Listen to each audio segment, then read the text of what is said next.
Joining James Brown, Muhammad Ali, and myself now from New York City is the Reverend Al Sharpton. And Mr. Brown, James, I'd like to ask you about this young man, how you came to meet him, and what the National Youth Movement, which he represents, is all about. Tell me something about that. It's about teaching young kids the right way to go, and the things to be involved in education. Don't be a dropout, which is one thing I'm very much behind. Unless kids have guidance, they have no place to go. And the idea is to try to mold them. I mean, we think of anything, we think of it as a baby.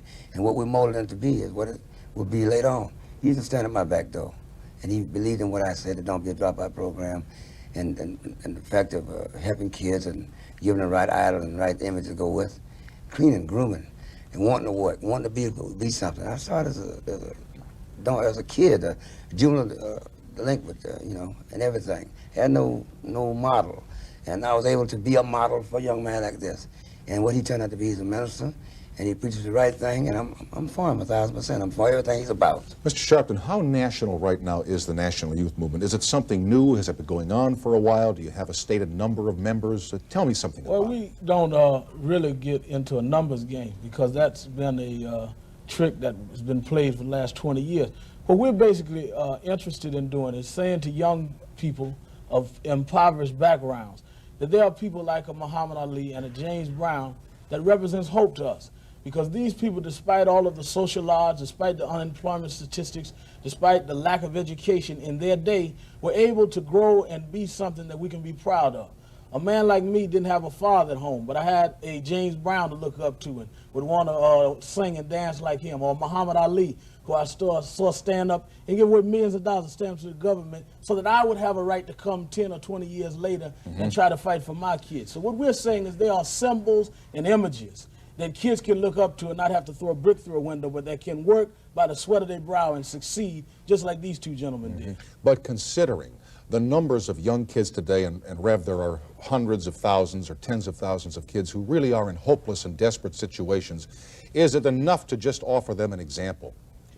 You say hopeless, though. Not hopeless. Well, let's say, well, to them, 10, 11, 12-year-old kids. It's never hopeless. There's no such thing as hopeless. It's never hopeless. When I got 8 to 16 years for breaking and entering as a kid, because I was hungry, and here I am today, it's not hopeless. Just don't say hopeless. Then we're carving out. I don't believe in hopeless. Don't you think it's hope? If you believe in something, try.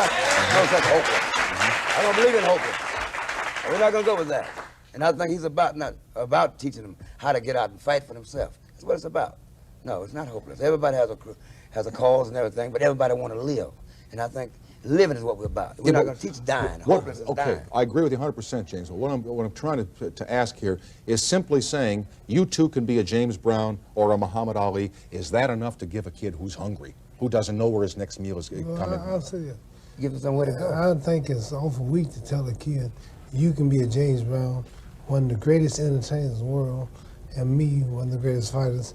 And like you said, the hundreds of thousands of millions of kids that need a break. You can't have that many great people, but they can get educated, they can go to school, they can learn.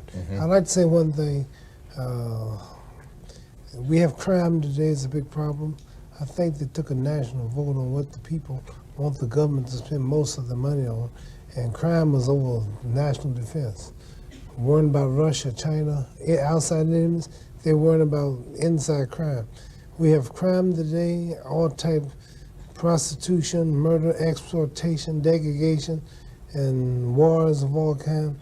And I'm gonna tell you why everything's happening. And I think if you're intelligent, you agree with it. If we were riding an airplane and the two pilots died for some reason, is there anybody in this room that can go in the cockpit, pick up the radio, start working it, bring the plane in, depressurize it as it land, and make it, and late at night on a stormy day? You couldn't do it. Right. Well, but if you learn how to fly, or if they show you how to fly, you can. Since God made the world and God made us, He sent the Bible, the Torah, the Quran, sent Moses, Jesus, Noah, to show us how to run the world. And God left His laws. If we don't follow His laws, then we crash. Let me say this, though, Mr. Snyder, in response to your question to Mr. Brown, Mr. Ali.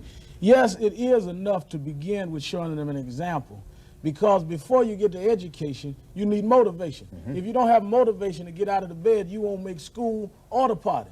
And what we try to do by showing a James Brown or Muhammad Ali is not that you can be a great champion maybe like Ali or a great entertainer like James Brown, but if you use the same initiative that they did to make him get up 5 in the morning and run 10 miles and just have a dream and to come back 3 times and accomplish that dream, to have more hits than anybody in the world, even when the music world wouldn't give him credit for it in terms of a James Brown. If you had that initiative to keep working at whatever it is that you're going to do, you can succeed. And what we're saying to them is you may not reach the plateau of public prominence of them, but if you can reach the personal discipline and personal motivation of them, you can reach a plateau in your life. Because it's not about looking for a government handout, it's about looking for a way out, as James Brown said. All right, and then how receptive are the young people that you tell this to? Very receptive. Really? Very receptive. Very receptive. I think that people have misunderstood that most people of impoverished and depressed areas are not looking for the government to give them something. They just want a chance. I remember when I was a little boy, James Brown used to sing, I don't want nobody to give me nothing, just open the door, I'll get it myself. Well, that's all people want now is a chance. Let me get a piece of the action. Let me get a piece of the pie. Let me stand up on my own. All right, at one Man point, you should have the major corporations, the government, should get behind him and push the programs that he's about. except maybe if he does it himself and gets grassroots support, it's better than having the government stick their nose in because they have a way We're sometimes. not talking about Yeah. control. Yeah. We're not Funding. talking about control. We're talking about a way of start. You know, they have to start. If they fund Chrysler and fund all the different other things, they can fund a small man to get started. Then the private sector will join in, but let them help too. It should be. Last thing. Somewhere along the line here tonight, we used a graphic saying long, hot summer. Are you in any way, I'm certain you're not predicting a long, hot summer. You're not predicting urban strife. You're not predicting disorder, anything like that. Well, what I'm saying is, you know, at home you have an oven. There are flames on top of the oven, and then there's heat in the oven. We always discuss whether there'll be a flame on the top and don't discuss it. It's already 600 degrees inside. I'm not concerned as much about a long, hot summer because it's been a long, hot winter. Yeah. People are unemployed. Okay. People are unemployed. People are getting their homes ripped off. Parents' pocketbooks being snatched. As Ali said, crime is at a highest rate it's ever been. So rather than us running around the streets looking for a brick, we should be looking at the fact the brick is already in most people's houses. How do we get the brick out of the house? How do we cool the long oven out? Let's not wait for the explosion and then just cut the flames off upstairs. Let's put the flame out inside. And the only way to do that is everybody to get up and work by the sweat of their brow in America and try to produce, be productive like these two gentlemen have been in their life against all odds. They came up in a world that was alien to them, and they made it. And we can make it if we have the same initiative they did. Mr. Sharpton, it's been a pleasure to have you here tonight, and I've enjoyed meeting you very much. Thank Thank you you for very coming much. by, and thank you, James Brown, for being with us again. Thank you for being here tonight.